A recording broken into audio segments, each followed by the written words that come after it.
விநாயகர் கோவிலுக்கு சென்றால் மக்கள் ஏன் தோப்புக்கரணம் போடுகிறார்கள் தெரியுமா?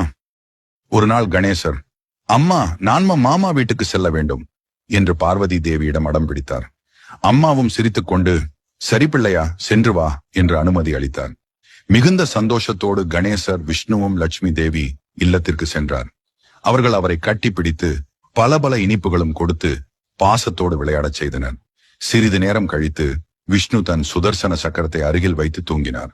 அப்போது கணேசர் அதை பார்த்து, அடடா, என்ன பளபளக்கும் அழகு, சாப்பிட்டால் எப்படி இருக்கும் என்று நினைத்து துதிக்கையால் எடுத்து வாயிலே போட்டார்.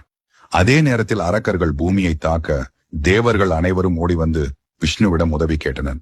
பதறிய விஷ்ணு எழுந்து பார்த்தார். சக்கரம் இல்லை. அவர் கவலையுடன், சுதர்சனா, எங்கே போனாய் என்று கூவினார். அப்போதே, ஐயோ, என்னை காப்பாத்துங்க என்ற குரல் கணேசரின் வயிற்றிலிருந்து கேட்டது. விஷ்ணு எவ்வளவோ கேட்டார், கணேசா, சக்கரம் வெளியே விடு என்று. ஆனால் கணேசர் எந்த பதிலும் அளிக்கவில்லை. அப்போது சிவபெருமான் சிரித்துக்கொண்டு, இப்போ உனக்கு சக்கரம் வேண்டும், அதுவும் கணேசனிடம்தான் இருக்கு, அவனை மகிழ்வி என்று விஷ்ணுவிடம் கூறினார். அதை கேட்ட விஷ்ணு கணேசர் சிரிக்க தோப்பு கரணம் போடத் தொடங்கினார். அதை பார்த்த கணேசர், மாமா ஏன் இப்படி பண்றாரு என்று வாய்விட்டு பெருசா சிரித்தார்.